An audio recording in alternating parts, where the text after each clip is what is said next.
Rain had a cruel way of reminding me I was alive.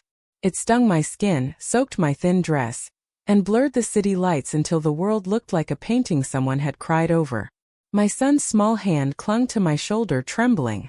"Mommy," he whispered, his lips pale. "I'm hungry." I swallowed hard, pressing him closer under my coat. "I know, baby. Just a little longer." The alley behind the restaurant reeked of oil and luxury, the kind of scent that only clings to places where people waste food without guilt. I stared at the glowing windows where laughter lived, where warmth was something you could afford. Then I did what I swore I'd never do. I knocked. Once. Twice. My knuckles hit metal like desperation itself. A man in a white apron appeared, scowling. "We're closed. Go beg somewhere else." "Please," I said, voice shaking. "Just a little food for my son." He sneered, wiping his hands. "We're not a charity. Get out before the boss sees." His words cut off when the back door swung wider. A tall figure stood behind him, framed by the light of the kitchen's sharp suit, expression colder than the storm. His presence alone silenced everyone around him. The workers froze, the air itself seemed to bow. "Let them in," he said. The chef blinked. "Sir, she's..." Did I stutter? The man's voice was calm, but it carried a weight that made obedience instant. He turned to me then. His eyes, dark, still impossible to read, met mine. I expected disgust or pity. Instead I saw confusion, as if he couldn't understand why he'd spoken up at all. I hesitated on the threshold, clutching my son. Water dripped from my hair, pooling on the floor. We won't be long." He said nothing, just nodded toward a table near the window, separate from the crowd, distant yet safe. The manager appeared out of nowhere, pale with panic. "Mr. Lee, I serve them," he said simply. "Properly." The man scurried away. Minutes later, a waiter placed steaming bowls before us. Rice, soup, small dishes still fragrant from the main kitchen. My son stared at the food as if afraid it might vanish. "It's okay," I whispered, setting him down. "Eat." He dug in quietly, his small fingers trembling with every bite. I wanted to cry but didn't. Pride had long since learned to hide behind composure.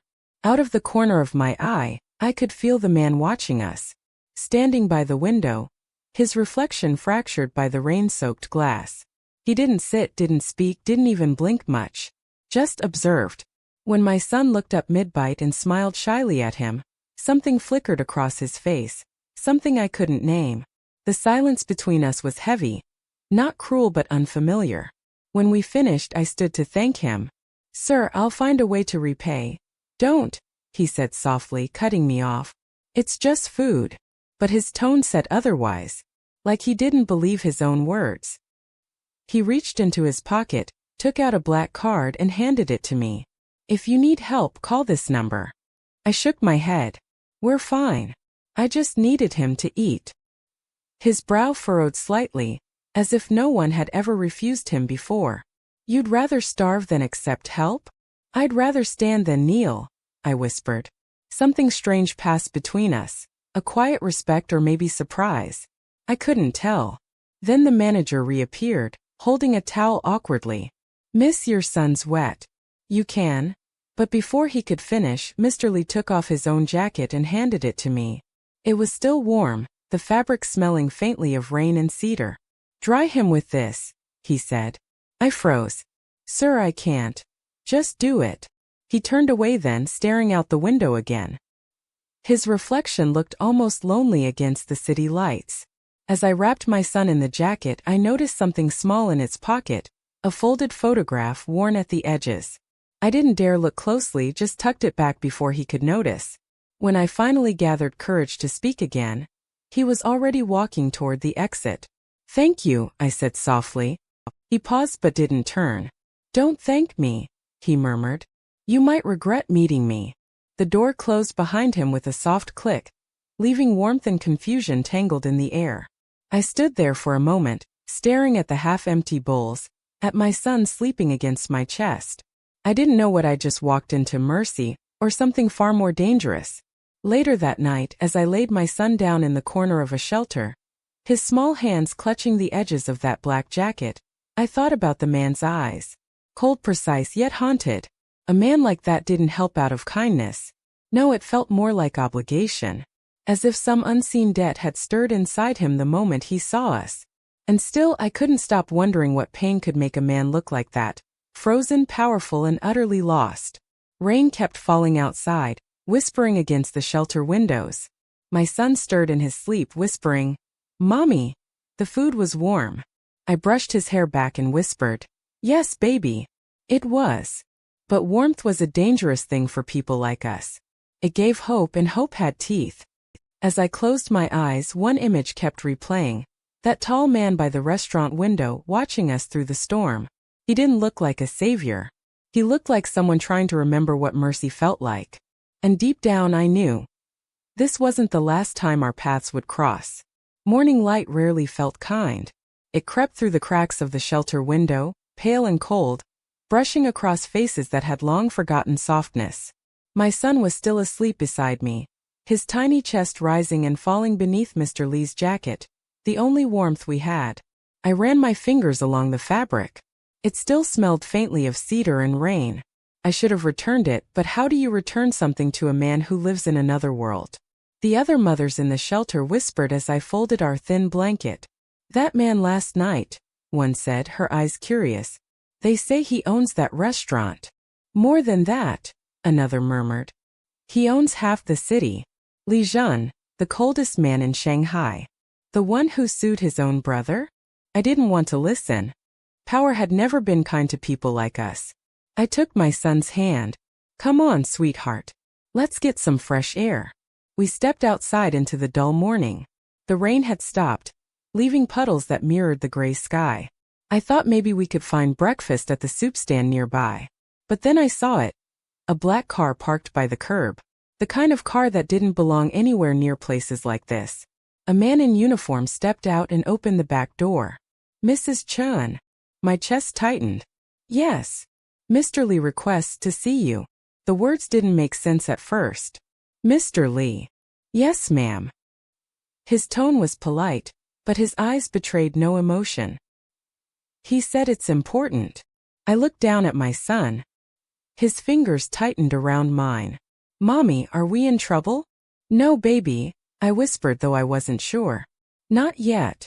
I climbed into the car hesitantly. The leather seats felt like sin, smooth, expensive, unearned. My son sat on my lap, eyes wide, gazing at the city as it passed by. The silence was suffocating. Every tick of the clock made me regret getting in. Finally, we stopped in front of a tall glass building, the kind that scraped the clouds. Men in suits bowed as we entered, their gazes flickering between confusion and judgment. When the elevator doors opened, I stepped into a world built on order and ice. He was there, behind a wide mahogany desk, back straight, sleeves rolled to his elbows as if even luxury couldn't soften his discipline. He looked up when he heard the door close. "You came." "I didn't have a choice," I said quietly. He nodded toward the seat across from him. "Sit." I hesitated, clutching my son closer. "I'll stand." "Suit yourself." For a moment, the only sound was the rain starting again outside. Then he spoke, voice calm but sharp. "You left your contact address at the shelter. I had my assistant find you." "Why?" He leaned back. "Because I don't like unfinished things." I frowned. "We're not a thing." His lips curved slightly. "Not amusement, but something like intrigue." "You're bold." "I'm tired," I corrected. "There's a difference." He studied me for a moment, his eyes unreadable. "You need money." I stiffened. "No," he tilted his head, as if testing me. "You're homeless, unemployed, raising a child alone, and you refuse help?" I met his gaze without flinching. "I'll accept work, not charity." That surprised him. "Work?" "Yes. Cleaning, serving, anything. But don't ask me to take what I didn't earn." For a second, silence filled the room. Then, unexpectedly, he laughed softly without mockery. "Strange," he murmured. "Everyone wants my wealth. You only want a broom." I felt heat rise to my face. "Then give me one." He leaned forward slightly, elbows on his desk. "You don't even know what I'd pay." "I don't care what you'd pay," I said quietly. "Just tell me where to start." His gaze lingered on me, as if he was seeing something he didn't expect. Finally he stood. Fine. You'll work at my house. My housekeeper needs help. I froze. Your house? You wanted work. I'm offering it. The words should have sounded like opportunity. Instead they felt like a test I couldn't read. He pressed a button on his desk. Zhao, prepare a temporary contract. Have a driver escort them to the mansion by noon. I found my voice again. You can't just. I can, he interrupted smoothly. And I did. The door opened as if on cue. A tall assistant stepped in with papers in hand. Sir, the charity gala? Cancel it, Mr. Li said without looking up. I've seen enough hypocrisy for one lifetime. The assistant blinked, startled, then bowed quickly before leaving. I watched him in silence, the man everyone called ruthless now standing by the window, hands in his pockets, staring out at the rain. What do you really want from us? I asked softly. He didn't turn around. Nothing. That's not true. He glanced over his shoulder. You're right, he said quietly. I want to see how long someone like you can look at me without fear. His words unsettled me. They weren't cruel, they were curious, almost desperate. I held his gaze anyway. Then you're looking at the wrong woman. I've already met fear. It doesn't wear suits. He stared at me for a long moment before finally nodding once, almost respectfully. Bring your son, he said. The house is too quiet anyway. I wanted to refuse. I wanted to walk out of that glass tower and never look back. But the thought of my son, pale, thin, coughing through the night, silenced my pride. When the driver opened the car door again, I took one last look at Mr. Li. He stood by the window, the city lights reflecting in his eyes like fire and sorrow. He looked powerful enough to own the world, and lonely enough to want none of it. As the car pulled away, I held my son's hand tighter. We'll just work for a little while, I whispered to him. Then we'll leave. But deep down I already knew. People like him didn't enter your life for a little while. They entered like storms. Uninvited, unforgettable, and impossible to escape. Before widowhood, I believed love could feed the poor. I used to think kindness was enough, that if two hearts were full, hunger couldn't reach us. But I was wrong. I was 20 when I met Ming. He worked at the village school, soft-spoken, kind, always carrying a smile that could chase shadows away. I was a seamstress then, stitching dreams into other people's dresses. We had nothing but hope, and somehow that felt like everything. When we married, the neighbors joked that our love was the only rich thing in the village. We didn't mind. We built our home with laughter and second-hand furniture. Every evening we'd sit under the old lantern outside, talking about the future we couldn't afford but still believed in. Then one winter everything changed. He fell sick. A fever that wouldn't break. First we thought it was just exhaustion. He worked too hard, teaching by day and helping in the fields at night. But the days turned into weeks, and the medicine turned into debts. I remember holding his hand in that dim hospital room. His fingers were cold, his breathing uneven. Promise me, he whispered. You'll raise him strong. Don't let him see you fall. I nodded, choking back sobs. You'll get better, Ming. You have to. But he didn't. By spring, I buried him beneath a willow tree behind the house. The same tree where we'd once hung paper lanterns and made wishes. Our son was barely 2. He didn't understand why the light in our home went out forever. Grief has a sound. It's not crying, it's silence. The kind that fills every corner until even your heartbeat feels too loud. After Ming's funeral, the bills arrived like vultures. Hospital fees, loans I didn't even know existed. The villagers stopped coming by. Pity doesn't last long in poor places. I sold everything, my sewing machine, our furniture, even my wedding ring. Every item I handed over felt like peeling away another piece of who I was. When the debt collectors came, I held my son behind me, trembling. One of them laughed. Pretty widow, he said. There are other ways to pay. That night I packed a single bag, wrapped my son in a blanket, and walked into the rain. I didn't know where I was going. I just knew I'd never let a man decide my worth again. The city was a different kind of hunger, louder, sharper, disguised behind neon lights. I worked wherever I could. Cleaning stairwells, washing dishes, sewing buttons for people who didn't even bother to learn my name. But no matter how hard I worked, the rent always caught up first. Then one evening the landlord slammed the door in my face, shouting that he wouldn't house beggars. I remember clutching my son, his small body shaking as thunder cracked overhead. We spent that night under a bridge, the river below whispering like it pitied us. I told him stories until he slept, stories of his father, of the man who once promised me we'd build a small bakery, the one who taught me that even poor hands can hold big dreams. And maybe that's why I never begged again, not until that night at the restaurant. Because I had sworn I'd never kneel for anyone again, not after losing everything love once gave me. But hunger doesn't care about promises. It breaks even the strongest vows. When Mr. Lee looked at me that night with those cold eyes, I thought he was just another man born in comfort, untouched by the kind of pain that carves people hollow. I didn't realize that sometimes the richest hearts are the ones most afraid to feel. Maybe that's why he helped me, not out of pity but recognition. And maybe that's why I couldn't stop thinking about him, even when I tried to hate the idea of needing help again. The shelter staff told me his mansion was in the hills outside the city, where the roads curved like secrets. They said he lived alone, no family, no friends, just servants who feared him. I told myself I didn't care who he was. I just wanted work. But in the quiet of night, I wondered what kind of loneliness money couldn't cure. As I packed our few belongings the next morning, my son tugged at my sleeve. "Mommy, are we going somewhere nice?" I forced a smile. "Somewhere dry." He nodded, his trust so pure it hurt. On the bus ride to Mr. Lee's estate, I watched raindrops slide down the window like tears the sky hadn't learned to hide. My reflection looked older than I remembered, not in years but in the way sorrow reshapes your face. A part of me still hated myself for going. Another part whispered that maybe this was the beginning of something different.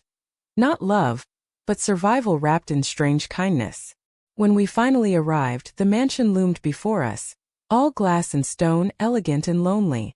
It looked like it belonged to someone who had conquered everything except peace. The gates opened slowly, as if hesitating to let us in. I held my son's hand tighter, whispering to myself, "You're not here to stay. You're here to stand." Still, a chill ran down my spine as we stepped onto the path. Somewhere deep inside, I knew that crossing that threshold meant more than just finding work. It meant walking back into a world where power and pain often shared the same face. And though I didn't know it yet, the man waiting inside wasn't my enemy. He was the storm that would break me open and teach me how to live again. If love once starved me, I swore I'd never taste it again. But fate, it seemed, had other plans. The first thing I noticed about his mansion was the silence. It wasn't the peaceful kind. It was the kind that felt heavy, haunted, like a heart that had forgotten how to beat. A butler led me through the marble halls. Every step echoed. Chandeliers glittered above, but their light felt cold, like frost trapped in crystal. My son's small hand gripped mine tightly, eyes wide as he whispered, "Mommy, is this a palace?" "Maybe," I said softly, "but we're not princes here. Remember that." Mr. Lee was waiting by the grand staircase. He looked as polished as the floors, perfect suit, perfect posture. But there was something in his eyes that didn't match the rest of him. Something tired. "You're punctual," he said, checking his watch. "Good. I said I'd work, not waste time," I replied. A faint flicker, not quite a smile, touched his mouth. "Follow me." He led us to the servants' quarters. They were clean, simple, and somehow too big for what I expected. "This will do," I said, setting down our worn bag. "My housekeeper, Aunt May, will show you your duties. You'll start tomorrow." "Thank you," I murmured. He paused at the door. "And your son? I'll keep him close. He doesn't cause trouble." He nodded once. "Children usually don't. It's adults who do." Then he left, and the silence rushed back in.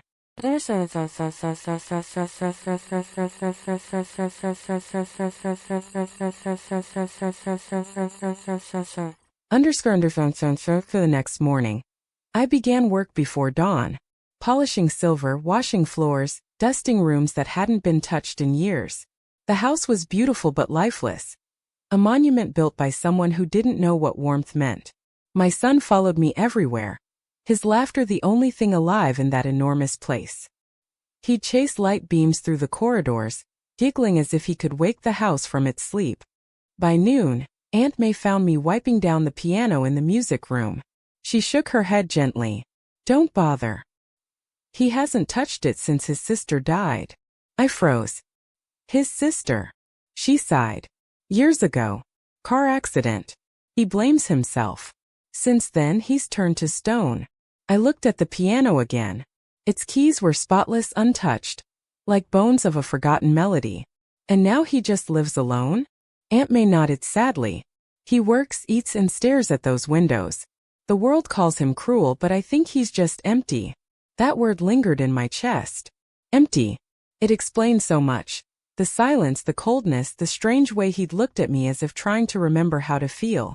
That evening I caught sight of him standing by the dining room window, staring into the storm outside. My son tiptoed beside me, whispering, "He looks lonely." "He's fine," I said quickly. But even as I spoke, I wasn't sure I believed it.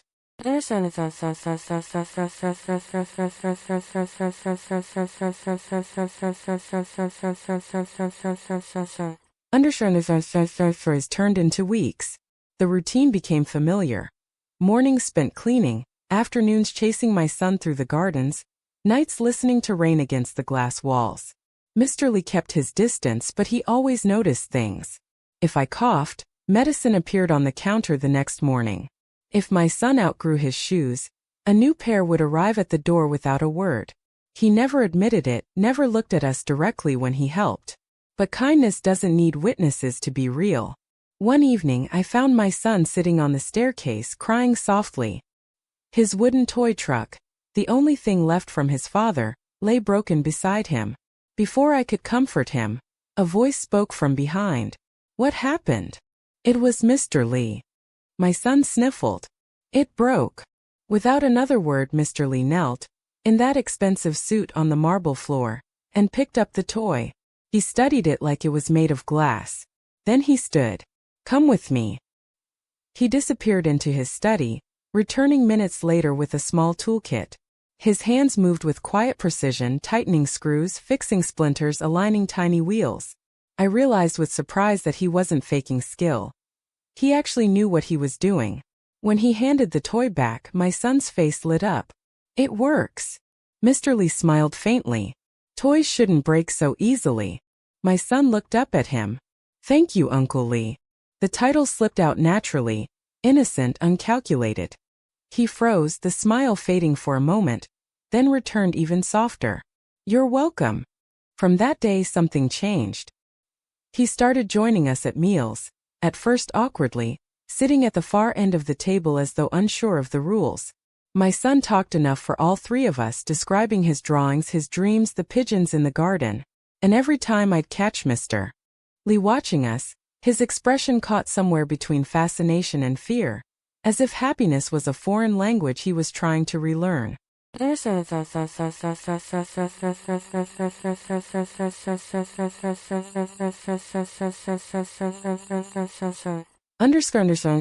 One night, after cleaning the library, I passed by the piano room again.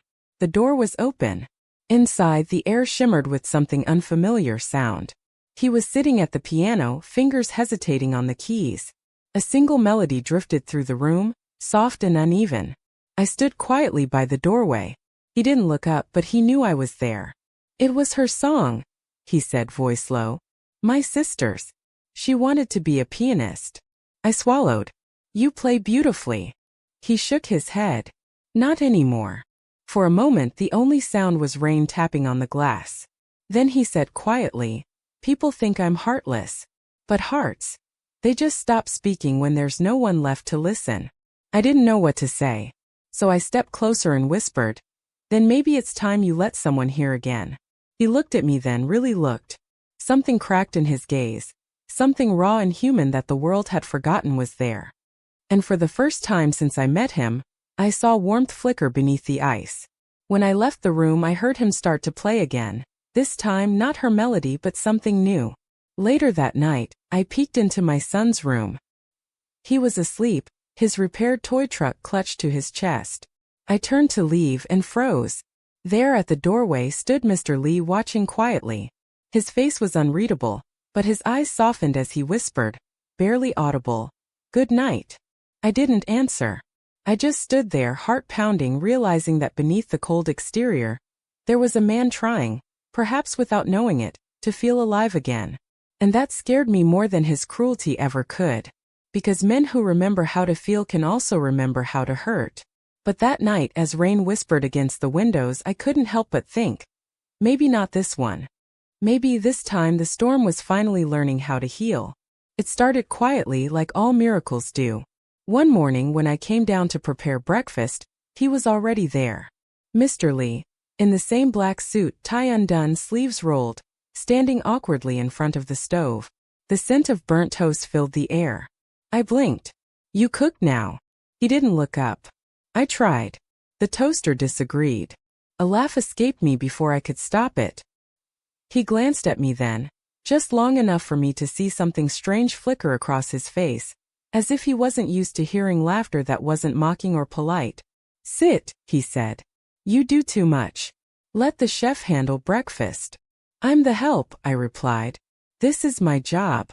He frowned, pouring coffee into a cup but spilling a few drops along the way. Then you're fired for working too hard. My son's sleepy voice interrupted. Mommy, is Uncle Lee making pancakes? He turned startled. Uncle Lee. My son rubbed his eyes and grinned. That's your name, right? For a second, silence stretched between us. Then Mr. Lee smiled, really smiled, and something in the room shifted. Yes, he said softly. That's my name. From that day, he started joining us for breakfast. At first, he kept his distance. Polite nods, brief words, the kind of courtesy born from habit, not heart. But each day the distance shrank. He began sitting closer, asking small questions about my son's drawings or about the tea I brewed. Simple things, yet they felt monumental. The staff noticed. Whispers floated through the halls like feathers. The master is different, Aunt May told me. He eats with people now. He even laughs. I didn't know whether to be proud or afraid.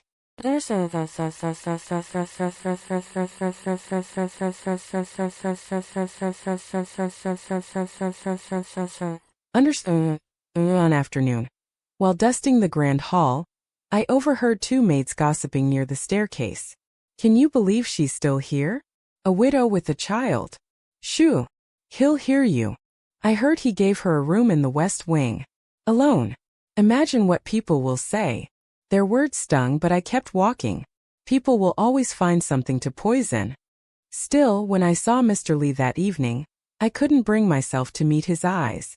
He noticed. Of course he did. What's wrong? He asked as we set the table. Nothing, I said too quickly. Don't lie to me. I hesitated, then whispered. They're talking. About me. About us. His expression darkened. They'll stop. You can't control people's mouths. He leaned forward slightly, voice low. I can control what I believe. I looked up then, and for a fleeting second the world felt still. He wasn't a CEO or a cold stranger anymore. He was a man trying to unlearn loneliness. That night I couldn't sleep. I heard faint footsteps in the corridor, followed by the soft creak of the piano bench. He was playing again. Not perfectly, his hands faltered, searching for something between the notes, but there was warmth this time. Life.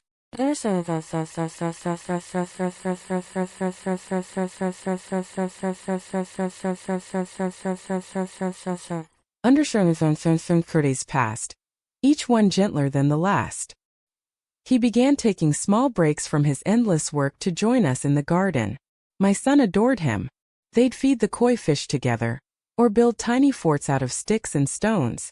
Watching them from the window, I sometimes forgot the world outside existed. One morning as I poured tea, my son tugged Mr. Lee's sleeve. Uncle Lee, do you have a family? The question caught him off guard. His smile faltered. I did, he said finally, his voice low. A long time ago. Where are they now?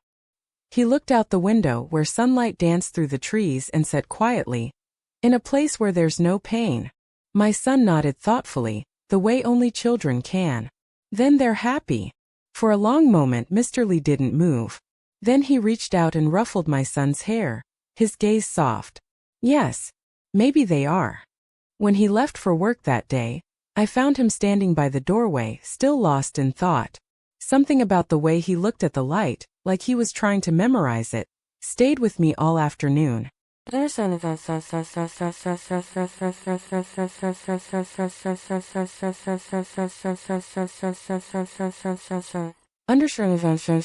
Evening.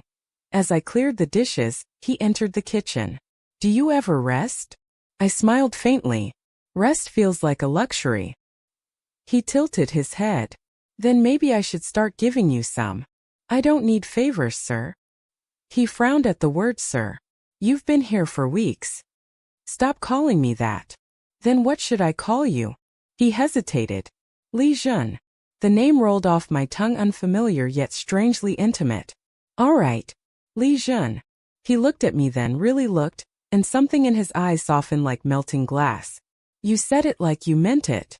Maybe I did.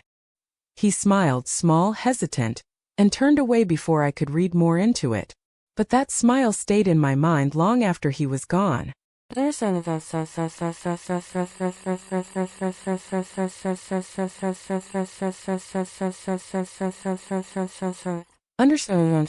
Later that night, I found my son asleep on the couch, his toy truck clutched to his chest. A blanket covered him. I knew I hadn't placed it there. I turned and saw Li Jian standing by the window, one hand in his pocket, the other holding a cup of tea. You didn't have to, I said softly. He shrugged. Old habits. I used to cover my sister when she fell asleep by the piano. I stepped closer. You miss her. Every day. I wanted to say something, anything, but words felt clumsy in the face of such quiet grief. Instead I said, your house isn't as cold as it used to be. He looked at me puzzled. What do you mean? It listens now, I said with a small smile. Your walls, your halls. They echo laughter again. He exhaled softly. Because of you. No, I whispered. Because of him. I nodded toward my son. Children bring light where adults forget how. He nodded slowly, his gaze still on me. And you? What do you bring? I hesitated, my heart pounding. Maybe warmth. The kind that doesn't cost anything. He stared at me for a long moment, long enough for me to feel the space between us change. Then without a word he smiled again. But this time it wasn't polite. It wasn't forced. It was real, the kind of smile that reshapes a face. It's been years, he said quietly, since anyone called me family. And somehow that one word, family, felt like the beginning of something neither of us were ready for. It began with a flash. A single white glare slicing through the morning calm. So fast I thought it was lightning. But lightning doesn't click. The next day I found out it wasn't the sky watching us. It was the world.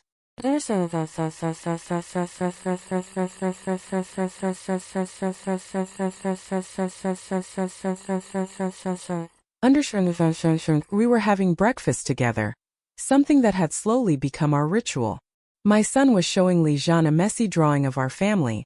A tall man, a woman with long hair, and a little boy with a crooked smile. You drew me taller this time, Li Jian said, pretending to frown. My son giggled. Because you're the tallest person I know. His laughter echoed off the marble walls, warm and full. For once the house didn't feel like a museum. It felt alive. Then Aunt May came rushing in, pale as the porcelain teapot she was holding. Sir, she stammered. It's online. Li Jian stiffened. What is? She held out her phone with shaking hands. I didn't need to read Mandarin headlines to understand. The pictures said everything. One showed Li Jian in his own dining room, sitting beside me, smiling softly. Another captured the moment he had knelt to tie my son's shoelace in the garden. The last, my hand brushing his as we reached for the same plate. The captions were worse than knives. CEO's secret family? Widowed mother and child living in Li Corporation mansion. Is this the woman who melted the Ice King's heart? I felt my stomach drop. Li Jian's jaw tightened, his expression unreadable. Who leaked these? Aunt May shook her head helplessly. We don't know. But it's everywhere. The board, the shareholders, they're all calling. My son looked up at us, confused. Mommy, did we do something bad? I knelt beside him, forcing a smile I didn't feel. No, sweetheart. We didn't. But my hands were trembling.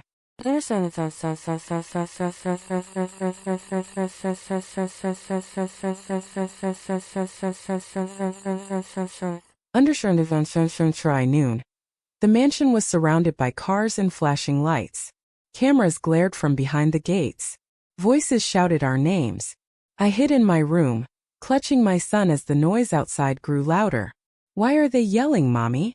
I didn't know how to explain cruelty dressed as curiosity. They just like stories, I whispered. Even ones that aren't true. Li Jun appeared at the door, his face hard but calm. Pack your things. My heart stopped. You're sending us away? His eyes softened for a second. No. I'm taking you somewhere safe. But the world, let the world talk, he said, his voice sharp with conviction. I'll deal with them. I wanted to believe him, but when I looked out the window, I saw men in suits speaking to the press, microphones pointed like weapons. His empire was being ripped apart headline by headline. I can't let you ruin yourself for me, I said, my voice breaking. He turned to me, eyes blazing. You think I'm doing this for you? Then why? He stepped closer, lowering his voice. Because for once, I'm not ashamed of who stands beside me. Tears stung my eyes. Li Jun. He shook his head, cutting me off. Stay inside. I'll fix this.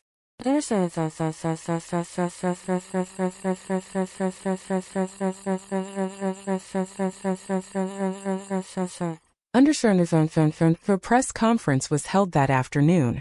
I watched it from the television in the servants' lounge, my son asleep on my lap. The room was packed, journalists, flashing cameras, restless murmurs. Li Jun stood at the podium, expression calm, suit immaculate, but I could see the storm behind his composure. He didn't use notes. He didn't need them. Yes, he began, voice steady. The woman in those pictures lives in my home. The crowd erupted. Questions flew like bullets. Is she your mistress? Is that your child? Have you been hiding them? He raised a hand and silence fell. She's not my mistress, he said slowly. She's a widow, a mother, and she's the only reason this house has light again. Murmurs rippled through the crowd. I took them in because they reminded me of something I'd forgotten. What it means to care for someone without condition. What it means to be human again. A reporter shouted, So you admit to being in love? He paused. Then softly, If loving her is a sin, then I'll live unholy and happy. The room exploded with questions, but he walked away before any could be answered. Cameras flashed wildly, capturing the face of a man who had just chosen truth over image. I turned off the TV, trembling. I didn't know whether to cry or run.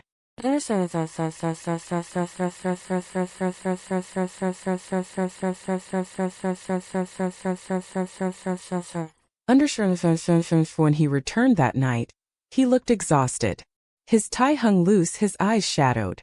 I told them the truth, he said quietly. I saw. And. I hesitated. You shouldn't have. He smiled faintly. I couldn't help it. I stared at him, the weight of his words pressing down on me. Do you realize what you've done? Your company, your name. Names are just noise, he interrupted. You and your son are real. My voice trembled. I don't deserve this. He took a step closer. And I don't deserve peace. Yet here you are. I wanted to protest, to remind him that the world doesn't forgive men like him for being human, but his eyes stopped me. They were softer than I'd ever seen them. Not cold, not guarded, just tired of pretending he had nothing to lose. The housekeeper knocked lightly at the door. Sir, the board is demanding an answer. They want you to resign. He didn't even blink. Then let them have it. She gasped. Sir. He raised a hand. I built that company from ashes. If it burns again, so be it. I'm done trading my soul for their respect. I couldn't breathe. You're giving up everything. He turned to me, a strange peace in his voice. Maybe everything was never worth having. Outside, reporters still shouted his name, but inside the room it was quiet. Just the sound of rain beginning again, gentle this time. He walked toward me slowly, stopping when he was close enough for me to feel his warmth. The world can have my fortune, he said softly, but they can't take what's finally mine. I whispered, and what's that? His eyes met mine. A reason to live. By the next morning, the empire he built began to crumble like sand under rain. News anchors spoke his name with mock sympathy. Investors called it a tragedy, and the internet feasted on his fall. I didn't need to watch to know how fast the powerful become prey once they stop pretending to be perfect. By noon, the mansion phone rang nonstop. Shareholders, journalists, lawyers, each demanding a different kind of loyalty. Li Jun answered none of them. He sat in the study instead, silent, staring at the same wall for hours. The light from the window fell across his face, making the lines around his eyes sharper. He looked human, painfully, beautifully human. Aunt May came to me, wringing her hands. He won't eat. He won't sleep. I've seen this before. After his sister's death. I swallowed hard. They'll take everything from him, won't they? She nodded slowly. Everything except his pride. I went to him that evening. The door was half open, the air inside heavy with unsaid things. He didn't look up when I entered. If you're here to talk about damage control, don't bother. I'm here because you haven't eaten. I'm not hungry. Then pretend, I said softly. Pretend you're still human. That made him look up. For the first time, his eyes didn't hold command, just exhaustion. You think I don't know what they're saying about me? He asked bitterly. They think I've lost my mind. That I threw away an empire for pity. I took a step closer. Then proved them wrong. He gave a short, hollow laugh. And how do I do that? By pretending none of this matters? By smiling for the cameras while they dismantle everything I built? No, I said quietly. By staying kind when they expect you to be cruel. He blinked as if no one had ever told him that before. Silence stretched between us. Then he said softly, you should go. It'll get worse from here. I'm not leaving. Don't make the same mistake I did, he said. Don't tie your life to something that's sinking. I shook my head. You're not something. You're someone. And I don't abandon people. Something flickered in his eyes, something like pain or gratitude. I couldn't tell which. For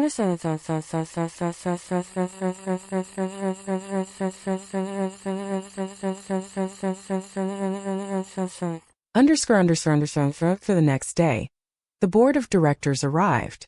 Black cars lined the driveway like funeral carriages. I wasn't allowed in the meeting, but I could hear their voices through the closed doors. Raised, angry, sharp. Words like reckless, unfit, disgrace echoed through the halls. And then silence. When the doors finally opened, Li Jun walked out first. His steps were steady, but his face was pale. The men behind him avoided his gaze, already speaking in past tense about his legacy. Aunt May whispered to me as they left, "It's done. He's out." I didn't feel relief. Only a strange ache in my chest. Not pity but mourning. When I found him later in the garden, the wind was cold, scattering dead leaves across the marble path. "It's strange," he said, not turning around. "You spend years climbing, and when you fall the world applauds." I hesitated. "Do you regret it?" He smiled faintly, eyes on the horizon. "I regret waiting this long, to be honest." The wind carried his words away, but I heard every one of them.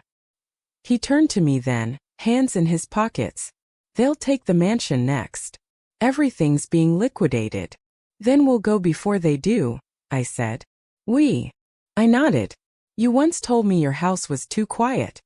I think you've had enough of silence for one lifetime." For the first time that day he laughed, soft, weary but real. "You're not afraid of starting over?" "I already did," I said. "The night I lost everything." He looked at me for a long moment, then said quietly, "You came back. Even when I have nothing left?" I took a slow breath. "You gave me dignity when the world called me nothing. I came back because I owe you more than money can measure." His eyes glistened for the briefest second. "You shouldn't owe me anything." "I don't," I whispered. "I choose to stay." He closed his eyes, exhaling a shaky breath. For a man who once commanded boardrooms with a glance, he suddenly looked fragile, like someone who had forgotten how to be held by kindness.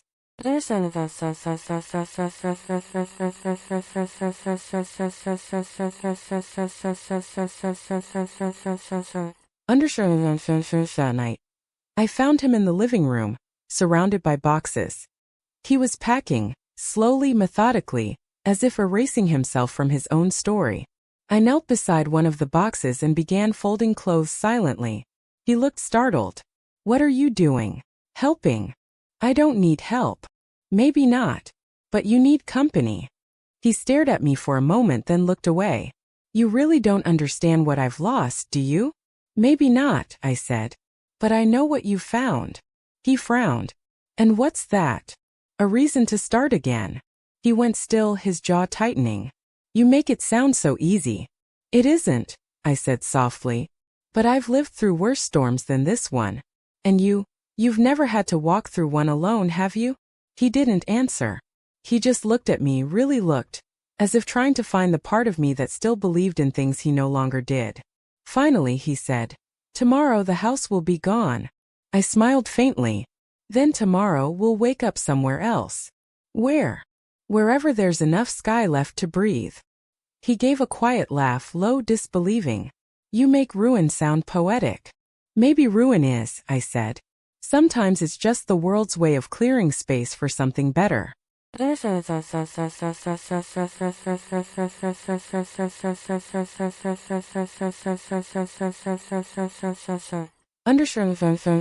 I walked past his study later that night, the piano was open again. He was playing. Not a sad melody, but something in between, full of pauses and quiet hope. My son's toy truck sat beside the keys, polished and perfect, like a promise that hadn't been broken. I leaned against the doorway, listening. He looked up and met my eyes, and for the first time since his fall, I saw peace there. He nodded toward the chair beside him. "Stay," he said softly. And so I did. I sat beside the man who had lost everything the world valued, yet somehow gained something it never could give him: connection, truth, and the freedom to be seen. The storm outside faded into silence. Inside, his music filled the house one last time. And as I listened, I realized, sometimes collapse isn't an ending. It's just the sound of walls making room for love. The mansion emptied slowly, like a heart learning how to let go. One by one, the cars left, the servants said goodbye, and the lights that once burned through the night went dark. When the last door closed, the silence wasn't heavy anymore. It was honest. We moved to a small town by the coast, the kind of place where mornings smelled like salt and bread, and no one cared about last names. The world had stopped whispering about him, and for the first time, I saw him breathe without apology. He rented a small apartment above an empty shop. The walls were chipped, the paint fading, but to us it was home. "Do you think people here will know who you are?" I asked as we unpacked. He smiled faintly. "Not unless I tell them." "And will you?" He looked out the window at the ocean. "No. I want to see who I am without all the noise."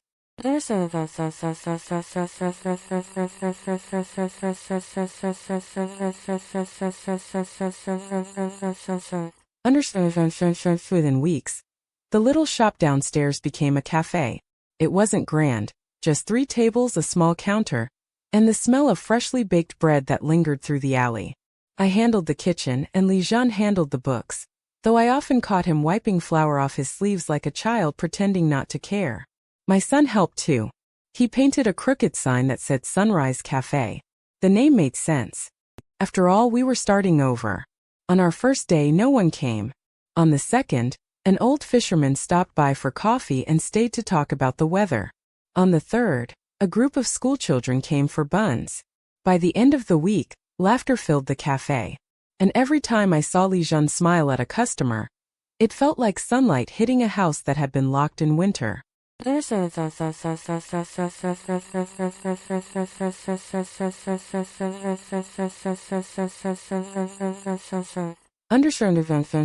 afternoon, I found him wiping down tables after closing.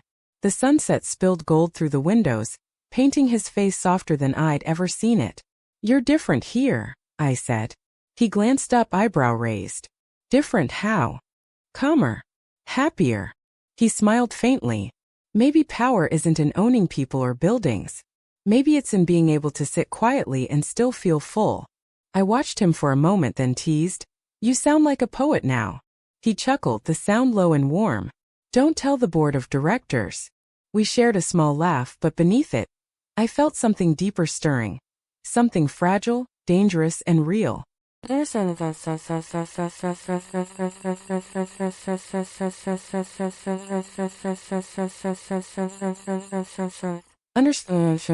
night, after my son had fallen asleep upstairs, I found Lijon sitting outside the cafe. The ocean wind tangled his hair, and he looked almost boyish, his suit replaced by a simple linen shirt. He didn't notice me at first. He was staring at the sea, the kind of stare that belongs to someone finally unafraid to feel small. I sat beside him quietly. For a while we said nothing. The waves spoke for us, rising, falling, constant. Finally he said softly, "When I was younger I thought love made people weak. That caring meant vulnerability. So I chose control instead. And now," he smiled at the horizon, "now I know control is the loneliest thing in the world." The words hung in the air between us, gentle but heavy. He turned to me then, eyes catching the faint reflection of moonlight. "You taught me that love doesn't take power away. It gives it back." I looked down at my hands. "I didn't teach you anything. You just remembered." He shook his head. "No. You made me see it." For a long moment we sat in silence again. The sea hummed softly in the distance, and I felt the warmth of his presence beside me. Steady, quiet, unthreatening. He reached for his cup then paused.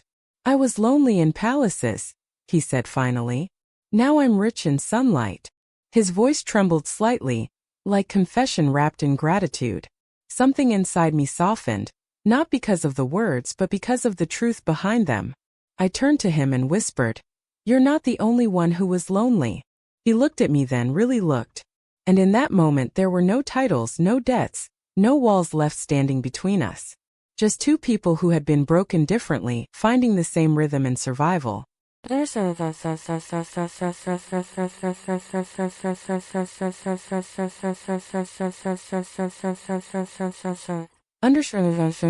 next morning, the town woke up to a new warmth in the air. The cafe was busier than ever, and laughter filled the space like music. A little girl ran up to me, tugging at my apron. "Miss, your husband makes the best coffee." I blinked, caught off guard. "He's not." But before I could finish, Lijon smiled from behind the counter and said, "Thank you, little one." The girl giggled and ran off. When I looked back at him, he shrugged innocently. Correcting her would have ruined her morning. I shook my head, smiling. "You're impossible." "Maybe," he said, "but you're still here." And I realized then we'd stopped surviving. We were living. For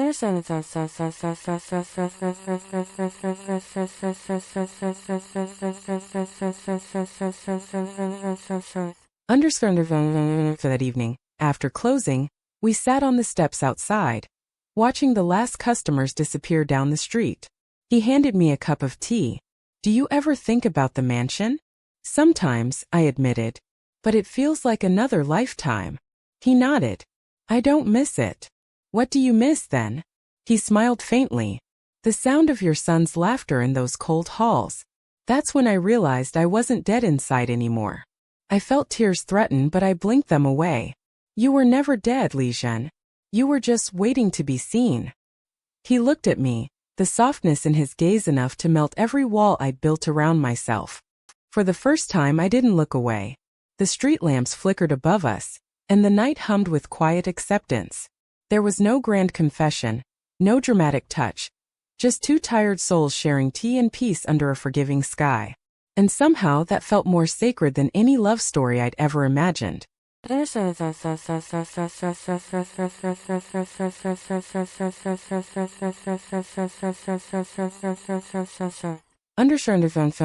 stood, brushing off his sleeves. "We should rest. Tomorrow the market opens early." I smiled. "You sound like a real cafe owner now." He chuckled. "And you sound like someone who plans to stay." I hesitated for a breath, then said softly, "Maybe I do." He looked back at me, eyes full of something that didn't need words. "Good." And for the first time since I met him, the silence between us didn't ache. It glowed. Spring came quietly that year, the kind of spring that doesn't shout but hums. The waves softened, cherry blossoms painted the streets, and our little cafe smelled like sugar and sunlight. Lijon was different now. He laughed easily. He worked with his sleeves rolled up, talking to customers as if he'd never owned a tower of glass. The people in town adored him, not because of his money. Most of them didn't even know his name beyond Mr. Lee, the baker who makes too much coffee. And maybe that was the point. We had built something from nothing, not out of power but peace. I'd wake before dawn, knead dough while my son helped set up tables, and when the first customers arrived, Li Jean would flip the sign from closed to open with that small, quiet smile that still made my chest ache.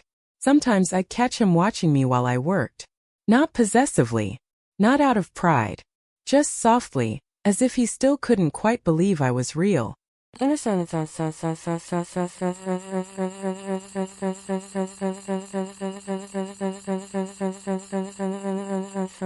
Understand. The town's annual spring festival arrived like a dream. Lanterns floating above the sea, music in the air, children running with sparklers. The cafe stayed open late that evening. We sold out of pastries within an hour. My son helped hand out the last batch of sweet buns, grinning ear to ear, his cheeks dusted with flour. When the final customer left, Li Jean stepped outside, looking up at the lanterns. Beautiful, he murmured. Every year they let go of their wishes, I said, standing beside him. Each light carries someone's hope. And yours? He asked quietly. I smiled. Mine already came true. He turned toward me then, his expression unreadable. Did it? Before I could answer, my son ran up, clutching something small in his hands, a ring box. Mommy, look what I found near the register. My breath caught. Li Jean chuckled softly, taking the box from him. You have good timing, little one. My son tilted his head. Why? What is it? Li Jean knelt down in front of him. Something I was about to give your mother. He looked up at me then, the man who once ruled boardrooms now kneeling on a cobblestone street, under lantern light and the smell of sea salt.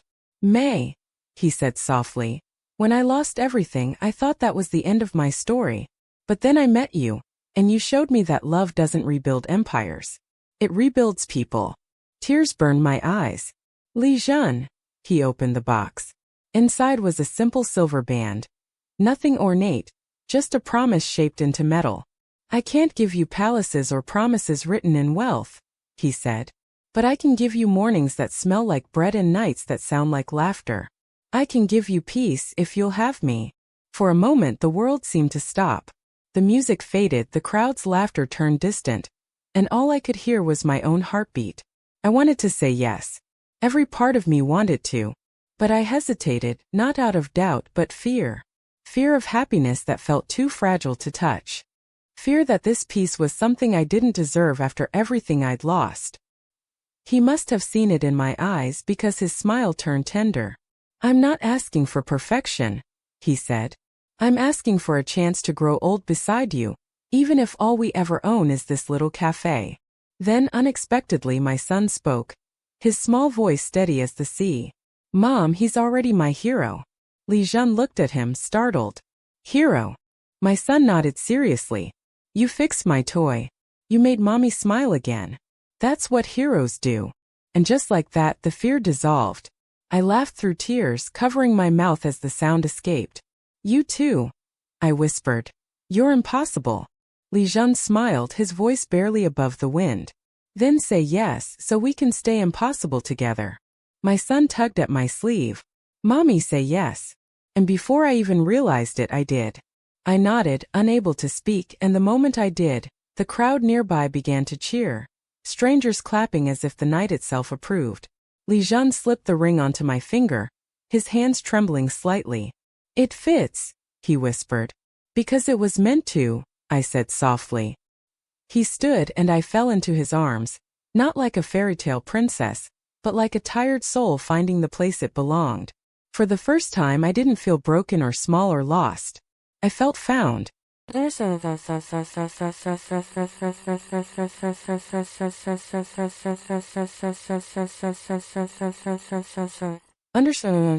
Later that night, after the fireworks painted the sky, we walked home hand in hand.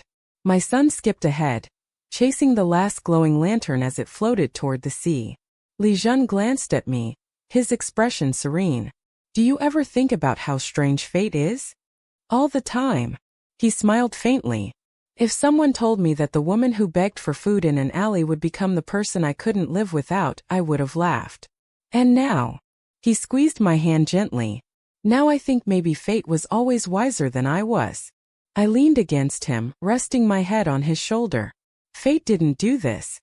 We did. He laughed softly. You're right. I just followed your light. The waves roared softly in the distance, and for once, life didn't feel like a battle to survive. It felt like a song finally reaching its final verse. Quiet, beautiful, complete.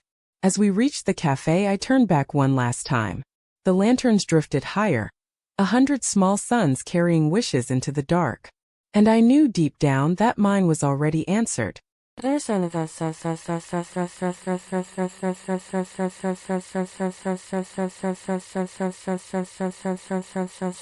Understood. As fireworks bloomed over the sea, my son reached up and held both our hands, his laughter rising above the wind. In that single moment, under a sky of gold and red, I realized love had returned. Not the kind that begged or hurt or demanded, but the kind that heals in silence and stays without asking. The kind that doesn't save you from life, but walks beside you through it. Sometimes the heart we heal ends up healing us back. I never thought I'd write that sentence. Not in this quiet notebook, not after everything I've survived. Yet here I am, sitting by the cafe window with the moon spilling across the pages, my son asleep upstairs, and Li Jean humming softly as he counts the day's earnings in the corner. The smell of baked bread still lingers in the air. It's the scent of our life now, simple, warm enough. When I look back, I still see her sometimes, the woman I used to be. The widow in the alley, soaked in rain, clutching a hungry child and pride too heavy for her bones. She was all edges then, sharp, defensive, afraid of kindness. She thought love was a luxury for people who never lost anything. She had no idea love could be born from ruin.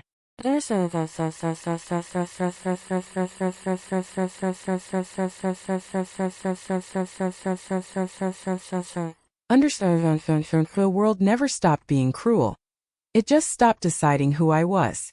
I used to measure survival by how much pain I could carry. Now I measure it by how gently I can live. Li Jean taught me that wealth isn't about ownership.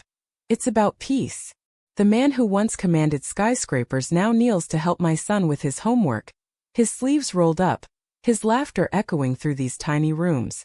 Sometimes I catch him staring at me the way one looks at dawn, quietly, reverently, afraid to blink.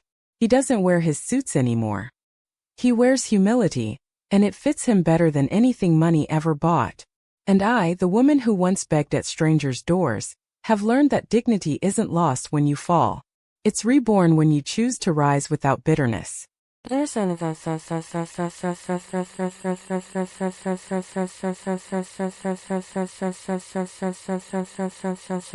Understand, there are mornings when the sky blushes pink over the sea, and I open the cafe windows early just to breathe it in.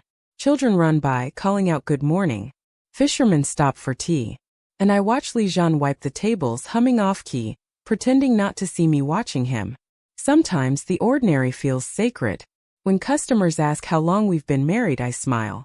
Long enough to forget the difference between before and after. I tell them. Because it's true, life before him feels like another lifetime. One I'm grateful for, but no longer haunted by.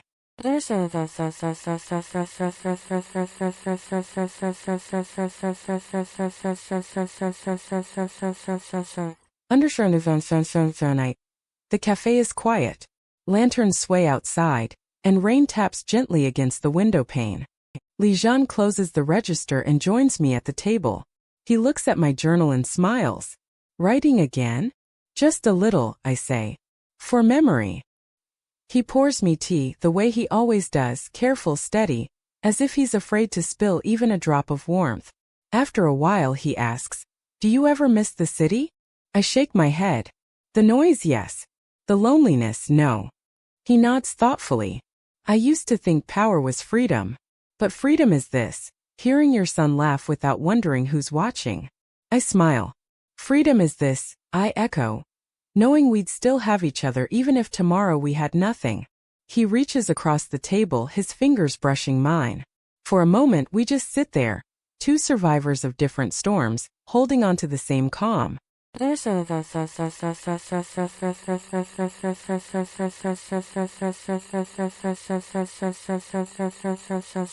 Understand later. After he's gone upstairs, I stay by the window a little longer. The moonlight pools on the floor, soft as forgiveness. And I think about the strange mercy of life, how sometimes the things that break us are the same things that lead us home. If you had told me years ago that a cold-hearted CEO would give a starving widow her second chance, I would have laughed. But now I know miracles don't always come dressed in light. Sometimes they wear suits in silence and eyes that forget how to feel until love teaches them again.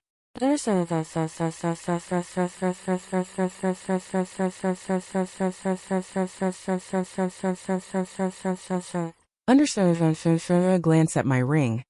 Simple silver, glinting faintly under the lamp. It isn't a symbol of luxury. It's a reminder of survival, of two broken people who didn't fix each other, but learned how to grow whole side by side. My son's laughter drifts from upstairs and I smile to myself. This ordinary peace, is everything I ever prayed for on the nights I thought no one could hear me. And maybe that's the truth of love. It doesn't save you from the storm. It gives you someone to hold until it passes. It doesn't erase your past. It helps you forgive it. It doesn't promise forever. It makes today enough.